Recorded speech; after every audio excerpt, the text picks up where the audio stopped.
যদি কোনো মেয়ে ভালো স্ত্রী হতে চায় তাদেরকে এই বক্তব্য অবশ্যই শুনতে হবে। আমার এই বক্তব্য যেটা আমি এখন দিচ্ছি, প্রত্যেকটা স্বামীকে আমি রিকোয়েস্ট করব, যদি এই বক্তব্য আপনার কাছে ইউটিউবে ফেসবুক কোথাও যায়, আপনি মাস্ট আপনার ওয়াইফকে শেয়ার করবেন।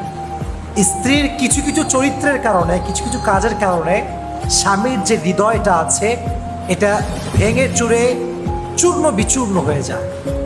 কি কি কাজ, সে কাজগুলো আমরা জাস্ট প্রেসাইজলি জানব। নাম্বার ওয়ান, স্ত্রীর যে কাজে স্বামীর মনটা ভেঙে চূর্ণ বিচূর্ণ হয়ে যায় সেটি হচ্ছে এই, দেখবেন অনেক স্ত্রী স্বামীকে অবহেলা করে। এরকম স্ত্রী বাংলাদেশে আছে না নাই? প্রচুর পরিমাণে অবহেলা করে। আমি বিশ্বাস করি আপনি যাকে ভালোবাসবেন সে হচ্ছে আপনার জীবনের সবচাইতে গুরুত্বপূর্ণ মানুষ। আর একজন ভালোবাসার মানুষ সব সহ্য করতে পারে, বাট ইগনোর এবং অবহেলা সহ্য করতে পারে না। ঠিক না বলো? আপনি স্ত্রী হয়ে আপনার স্বামীকে ইগনোর করতে পারবেন না। No, you can do that, you don't have the right to do that. আপনার সবচাইতে প্রায়োরিটি লিস্টে ফার্স্ট যে নাম থাকবে সেটার নাম হচ্ছে আপনার হাজব্যান্ড। যে প্রত্যেকটা বোনকে বলবো স্বামীকে গুরুত্ব দেন। যেই মেয়ের স্বামী বেঁচে আছে তার জীবনে তার আত্মার দাম আছে, তার শরীরের দাম আছে, তার চরিত্রের দাম আছে, তার ব্যক্তিত্বের দাম আছে। যার স্বামী যখন মারা যায় সমাজের কাছে সবচাইতে অবহেলিতা মেশে হয়ে যায়। ঠিক কিনা বলেন? একজন বন্ধুকে বলো, বোনরা আমার, দয়া করে মেহেরবানি করে স্বামীকে অবহেলা করবেন না। আল্লাহ আমাদের বোনদেরকে সেই তৌফিক দান করুক। সকলেই পড়া আমিন। অনেক সময় দেখা যায় যে স্বামী একজন জব হোল্ডার অথবা একজন বিজনেস ম্যাগনেট, সে বাহির থেকে আসছেন, হি ইজ ভেরি টায়ার্ড, তার খাবার লাগবে, কিন্তু বোন দেখা যাচ্ছে, মানে যিনি বউ, আমাদের বোন মাশাআল্লাহ বসে বসে টিভি দেখতেছে, সিরিয়াল দেখতেছে। স্বামী যে আসছে তাকে একটু খেদমত করবে, খাবারটা দিবে, শি হ্যাজন্ট দ্যাট সেন্স। ইচ্ছা মতো সিরিয়াল দেখতেছে, এটা ঠিক না।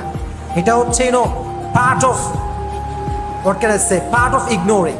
আপনি অবহেলা করছেন বিভিন্ন ওয়ে, তার মাঝে একটা ওয়ে যে আপনি টিভি দেখছেন আর আপনার হাজব্যান্ড ক্লান্ত হয়ে বসে আছে, খাবার দাবার কিছু নয়, এটা ঠিক না। ইগনোর করতে পারবেন না।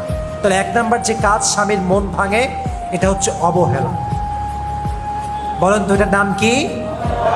মাশাআল্লাহ, অবহেলা। এক নাম্বার, এই কাজ আপনি করতে পারবেন না। দুই নাম্বার, প্রত্যেকটা বোনকে, প্রত্যেকটা ওয়াইফকে আমি, this is my humble request to everyone, কি সেটা বিশেষ করে মেয়েদের জন্য বলছি, যারা বউ, দয়া করে মেহেরবানি করে never ever compare your husband with anyone. নিজের স্বামীকে কারোর সঙ্গে কোনো তুলনা করা যাবে না। অনেক মেয়ে আছে দেখবেন স্বামীকে বলে, আরে আমার বান্ধবীর স্বামীকে দেখো, সরকারি চাকরি করে, আইফোন কিনে দিয়েছে, লেহেঙ্গা কিনে দিয়েছে, দামি গাড়িতে করে ঘোরাচ্ছে, রেস্টুরেন্টে খাওয়াচ্ছেন। No, you cannot compare your husband with anyone. আপনার স্বামী সবচেয়ে উত্তম স্বামী, সেরা স্বামী। হাজব্যান্ড হচ্ছে আপনার হাজব্যান্ডের সেরা হাজব্যান্ড, এটা বলতে শেখেন। যদি আপনি আপনার হাজব্যান্ডকে আজকে সাপোর্ট দেন, আগামীতে সে সেরা হবে। যদি আজকে খোটা দেন, আগামীর সবচেয়ে জঘন্যতম পুরুষ সে হবে। ঠিক কিনা বলেন? এর জন্য আমার বন্ধুকে হলো, বোনেরা আমার, প্লিজ দয়া করে মেহেরবানি করে আপনার স্বামীকে দয়া করে কারোর সাথে কোনো কম্পেয়ার করবেন না। আপনার স্বামী, your husband is just totally out of any kind of comparison. He is just out of comparison. তার কোনো তুলনা হয় না। আপনার সেরা মানুষ হচ্ছে সে। আল্লাহ আমার বোনদেরকে সেই তৌফিক দান করুন। সকলে পড়া আমিন। আল্লাহর হাবিব নিষেধ করেছেন যে তোমরা স্বামীকে কারোর সঙ্গে তুলনা করো না, এতে করে তোমার স্বামীর মনটা ভেঙে যায়। দুই নাম্বার বিষয়। তিন নাম্বার যে বিষয়টা স্ত্রীদের স্বামীদের মন ভেঙে দেয় সেটি হচ্ছে এই, অনেক সময় অনেক স্ত্রী দেখবেন কি করে জানেন,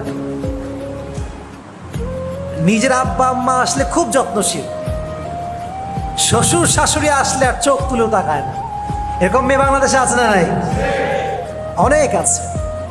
শ্বশুর শাশুড়ি আসলে না কোনো সেবা করবে না, ভাত আগায় খাওয়াবে না, ভালো রান্না করবে না, বাট নিজের আব্বা আম্মা আসলে বাপ রে বাপ, যত আইটেম আছে, গরুর গোস্ত, মুরগির গোস্ত, হাঁসের গোস্ত, চিংড়ি মাছ, আলু ভর্তা, ডাউল, ডিম, একার অবস্থা। কিন্তু শ্বশুর শাশুড়ি আসলেন না, ওই মায়াটাই থাকে না। এটা খুবই খারাপ জিনিস। স্বামী এটাকে অনেক অপছন্দ করে। স্বামীর জীবনের বড় একটা অংশ হচ্ছে আব্বা এবং মা। আমার বউ যদি আমার আব্বা আম্মাকে ভালোবাসে, আমি আমার বউকে ভালোবাসবো। আমার আব্বা আম্মাকে যদি আমার বউ সম্মান না করে, আমার মন থেকে যে ভালোবাসাটা আসতো এটা কখনো আসবে না। ঢেকে না বরঞ্চ ভাইরা।